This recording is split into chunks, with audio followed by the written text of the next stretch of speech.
Hello and welcome to today's video. In this video we're going to talk about a numerical method for finding local optima of a function. Specifically, the first method we're going to discuss is called gradient descent. You will remember that in the last video we talked about how to interpret the gradient of a function, and we found out that the gradient points into the direction of steepest ascent, or the negative gradient would point into the direction of steepest descent locally around the current point. Now if we're looking for a local minimum or a local maximum, we can of course use this interpretation to devise a numerical algorithm to approximate a local minimizer or a local maximizer. And the idea simply is to compute the gradient at any point and then take a little step into the direction where that gradient points if we want to maximize, or into the direction of the negative gradient if you want to minimize. We move a little along that line, and then once we've done so, we obtain a new point, and at that point we repeat the whole procedure, possibly changing directions. And we just repeat that until we hit a stationary point, or a point that is close to being stationary.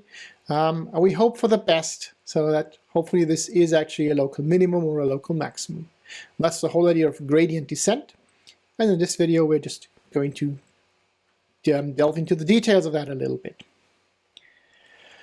So this video is called Algorithm Gradient Descent.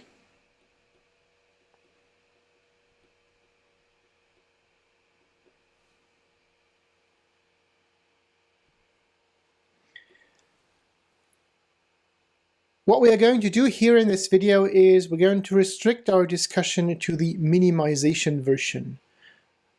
Of course, the algorithm can also be used for finding local maxima, but we are only discussing the minimization version for the sake of clear representation. It should be pretty straightforward to convert this to maximization. So just as a side note, we'll present the minimization version.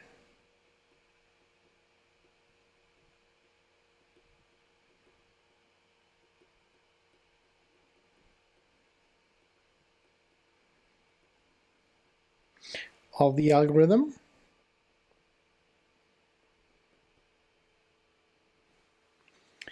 Of course, it can easily be adapted for maximization.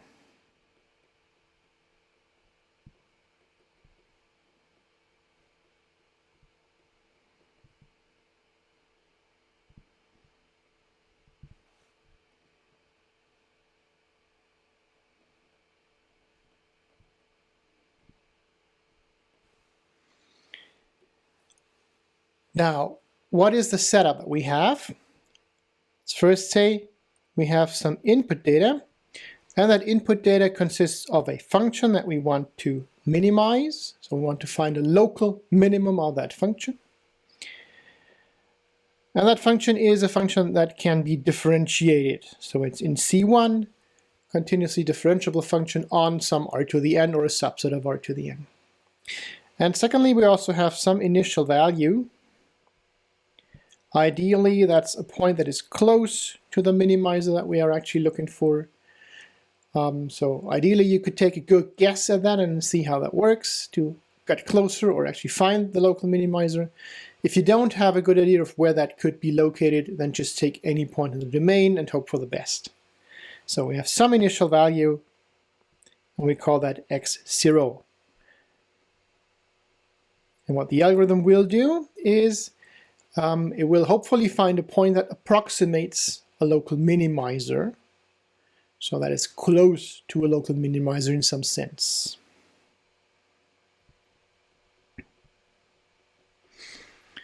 So we'll get a point x star in the domain r to the n that approximates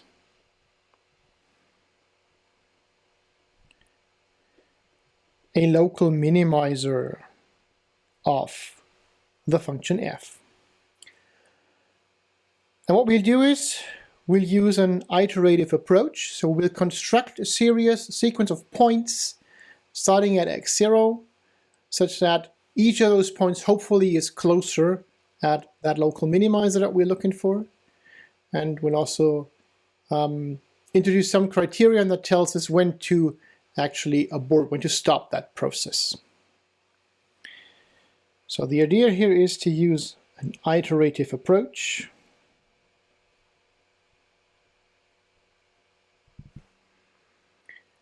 And the detailed procedure is the following.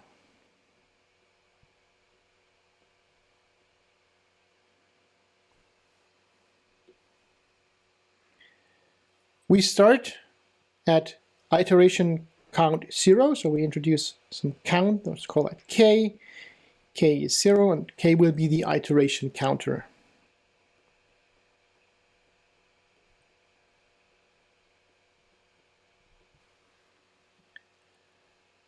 And then we just keep on computing new iterates, and we do this until we hit some criterion.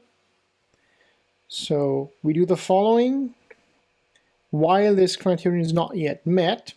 And that criterion would be, in the ideal case, well, what we could do is we could see if the current iterate is a stationary point. And if that is the case, of course, then the gradient is 0, so it doesn't point anywhere, and we can't make a suitable move anywhere. But hopefully we've already hit the local minimizer. So we do this while we do not yet have a stationary point, so while the gradient is not the odd 0 vector. Or alternatively, we're only looking for an approximation. So it might not be reasonable to hope that we can actually find a point where the gradient is 0, but we might get close to that. So the other possibility is to evaluate the norm of the gradient and see if that norm is close to 0. And specifically that means we iterate while that norm is still large, so greater than some epsilon value for a given epsilon, right? So we just a priori determine a value of epsilon that we want to reach. We can say that, for example, then the gradient must not be longer than 0.001, for example, and then we would be satisfied. So we continue the procedure until this condition is met. And what we do is we first compute a direction. So the first step is to set a direction, we call it v. That direction is the negative gradient of f at the point xk, at our current iterate. Now that gradient points into the direction of steepest local descent, remember that? So if you follow that direction, we can hope that at least locally, if we're not moving too far, locally the function value will decrease, because that's the direction of steepest local descent. So what we do is we set the direction at the negative gradient minus gradient of f at xk. And as we're only interested in the direction, not the length of the gradient, we don't actually want the length to influence the steps that we are going to make. So we divide that by the norm of that gradient, so that the resulting vector v will have a length of 1. Yeah, so we normalize v. That's our search direction.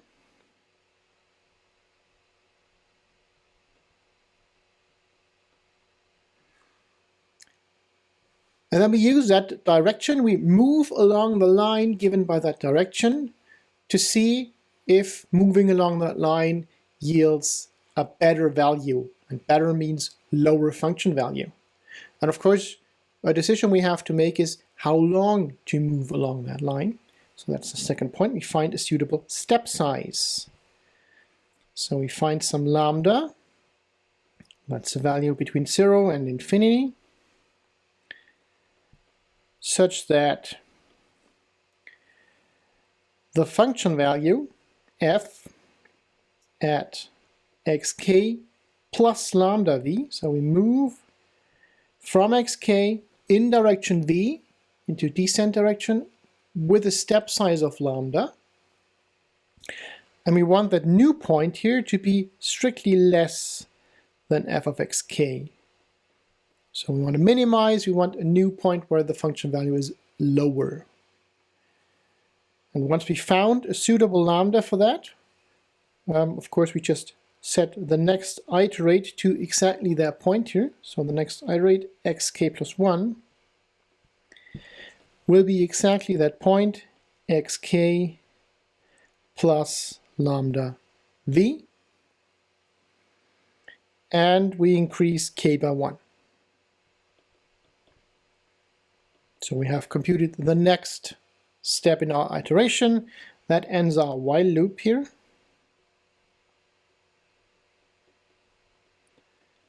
And finally, we return the point that we've computed last.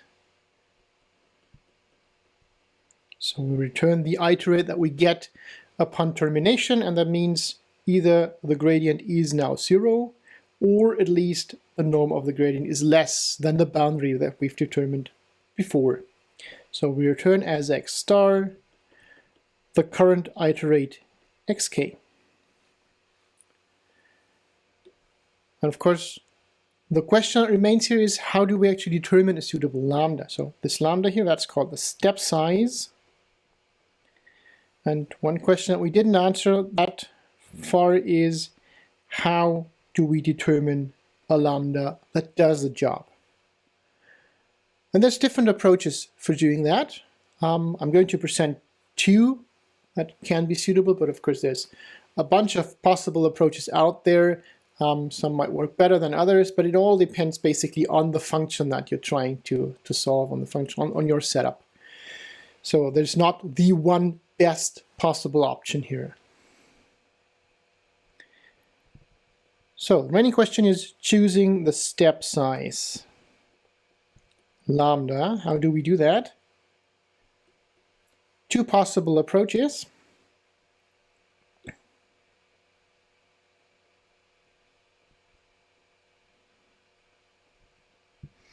That I'm going to discuss here.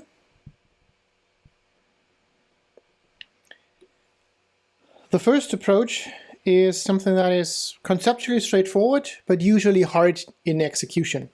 That approach is called line search, or sometimes exact line search.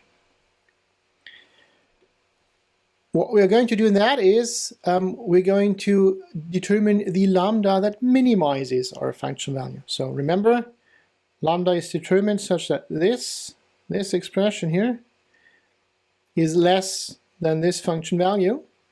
Of course, what we could do is we could just try to find the minimizer of that function with respect to lambda. And that gives us the best possible point, at least along that line. But, of course, that function might be very complex, so it might not be easy to find that minimum, or it might not even be possible. Remember, the function f is probably something that's complicated and complex and hard to compute. That's why we resort to these numerical approaches in the first place. So probably computing f of that xk plus lambda v is not easy either. But sometimes that works well. So we list that approach here. The idea is, again, to determine lambda as a minimizer of the function lambda maps to f of xk plus lambda v. So we determine the best possible lambda locally along the given line.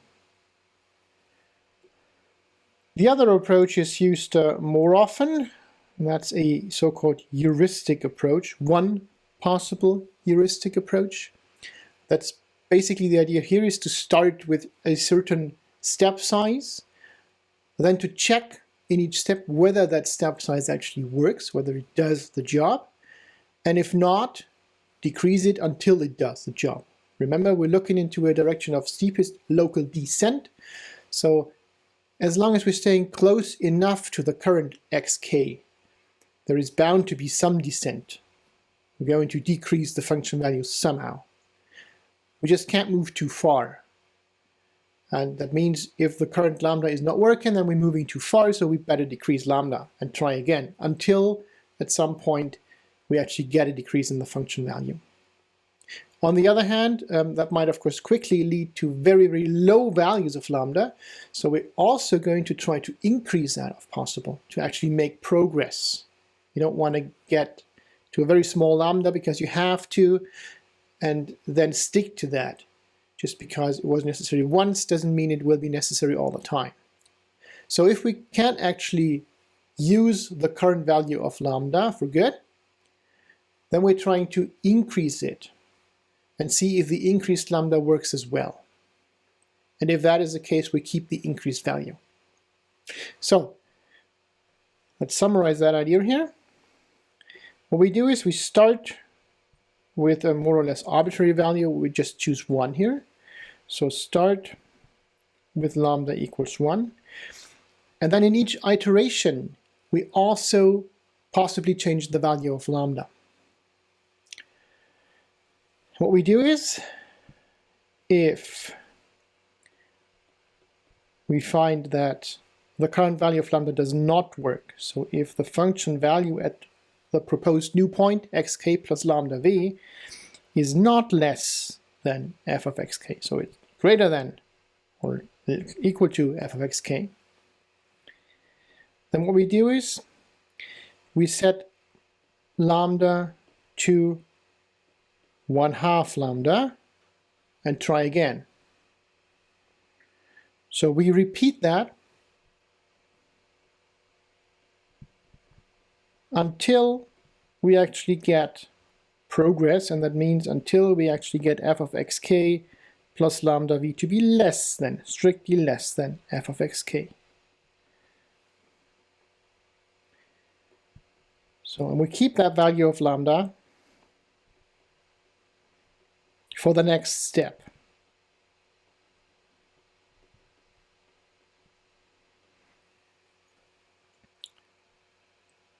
If, on the other hand,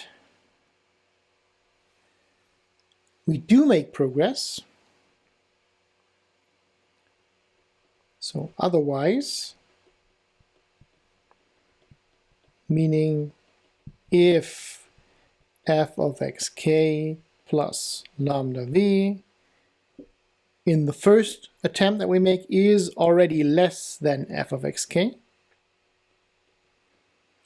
that means we can actually use that lambda, but we could also try and increase it. Maybe that lambda is usable, but it might even be too small. Then what we do is we set lambda to 2 lambda, so we double the value.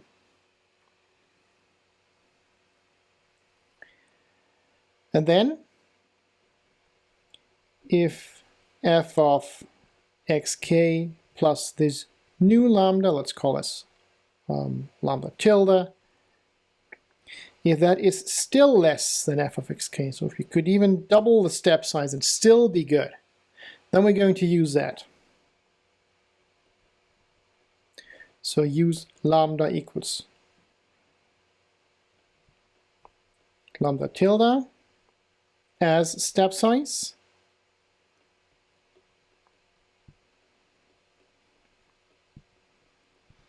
And keep that for the next step.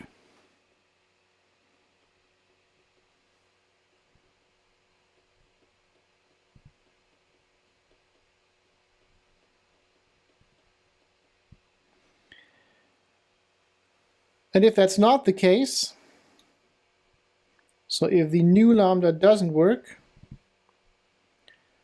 we stick with the original one.